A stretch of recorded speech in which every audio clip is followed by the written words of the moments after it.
Alrighty, welcome back everyone. Now we're moving on to our third question in this chapter. The statement reads, A.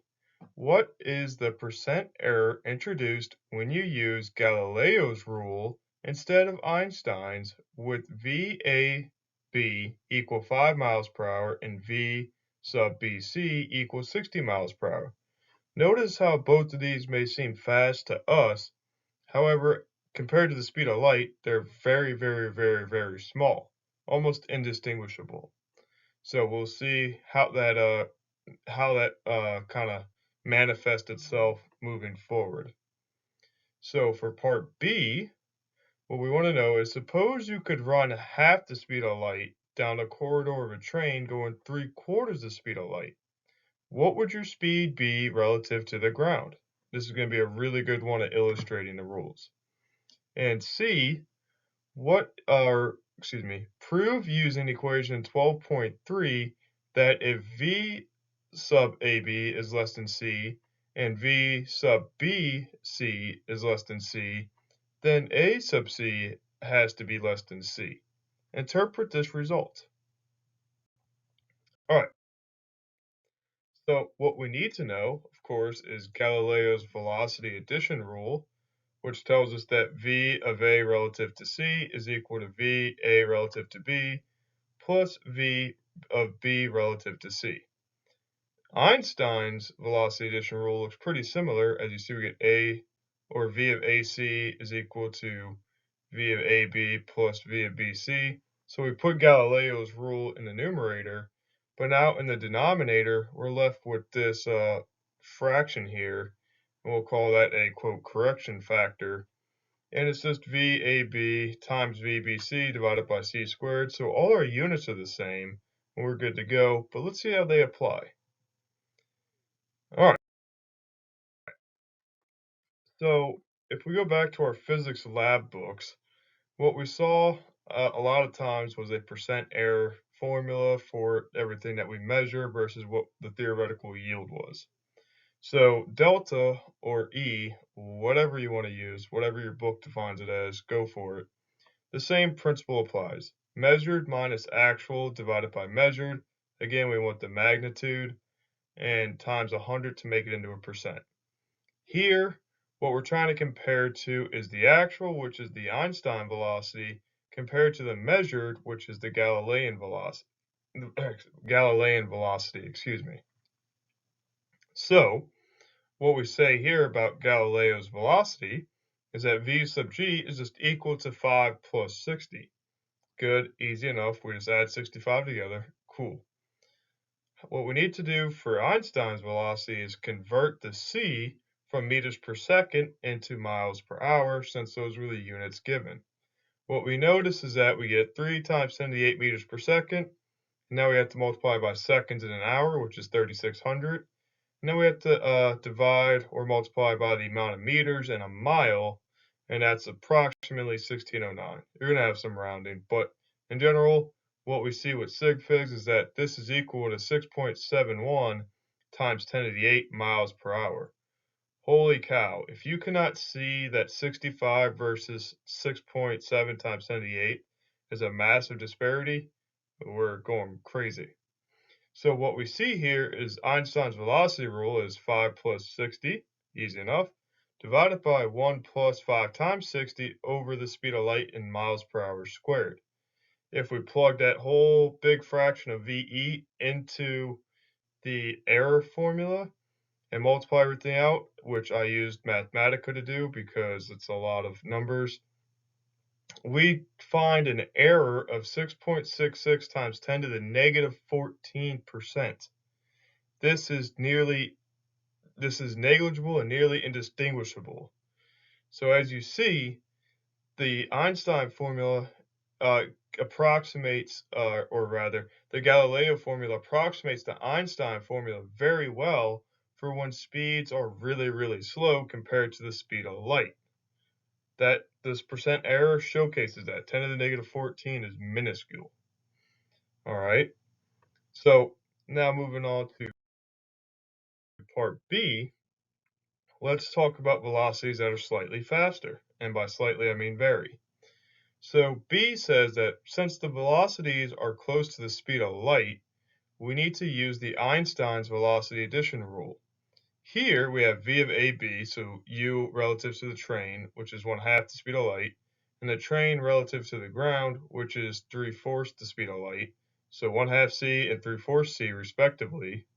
So if we want our speed with respect to the ground, VA sub c, or excuse me, V sub AC, we have to add 1/2 plus 3/4 in the numerator, multiply them in the denominator, and if you notice the factor of c's all cancel here in this denominator, or rather this fraction, so that's nice. And now all we're left with is adding fractions, so turn that 1/2 into a 2/4, add it across.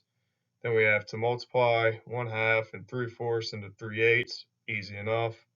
From there, we just find a common denominator for the actual denominator, but also note that dividing by a fraction is the same as multiplying by the reciprocal. And once we multiply that out, we get 40 over 44c, which is equal to 10 over 11c. So not quite the speed of light, but very close. And you see that working with things relative to the speed of light is a lot different, and we can't use the Galilean velocity. All right, moving on to our final part, part C. If we want to show this, what we have to do is simplify the Einstein velocity rule, and we can do that by letting beta equal V sub AC over C, beta 1 equal AB over C, and beta 2 equal BC over C. Those are just little preemptive parameters for what we need to do. Basically, we're trying to set up a series of inequalities, and this makes it easier. So what we see here is that we have the Einstein's velocity rule, and we know that we can multiply a constant to either side of the equation to and then we get an algebraically equivalent expression. So here I multiply both sides by 1 over c, highlighted in red. Since we're multiplying, I just put it straight to the numerator.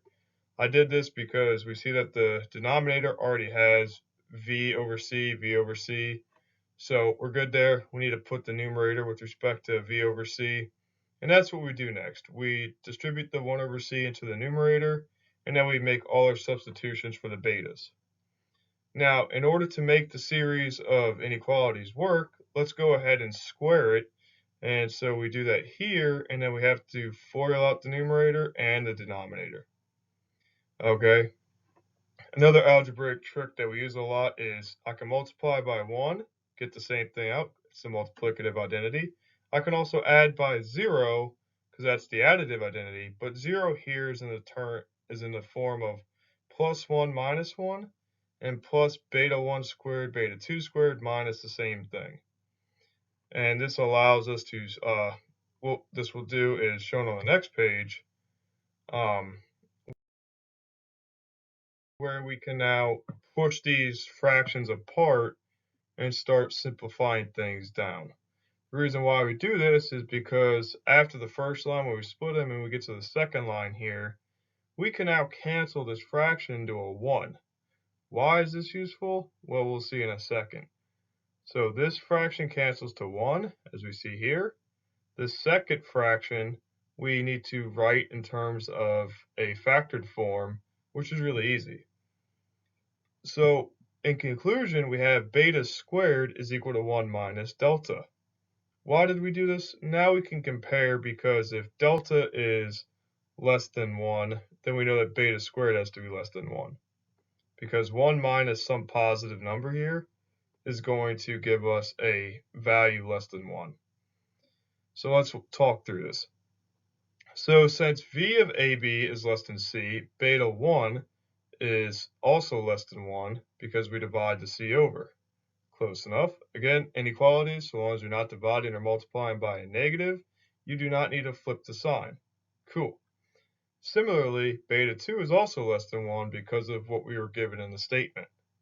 So if we look at the sign of each argument, or each segment, we see that the numerator, which is 1 minus beta 1 squared, is a positive times a positive. So the two parentheses gives us a positive. So 1 minus beta 1 squared positive, 1 minus beta 2 squared positive. Since both the betas are less than 1, 1 minus something less than 1 is positive. Cool. Similarly, the denominator leads to a 1 plus a positive times a positive, so everything down there is a positive. Not to mention it's squared, so of course it's going to come out positive. And what do we have when we have a positive divided by a positive? Well, we have another positive, and in this case that's delta. Delta is positive. So if that's the case, we have a 1 minus a positive term, which has to lead us down to less than 0. Okay, so now that we show that beta squared is less than 0, we just push it on through, take the square root, hence the absolute value.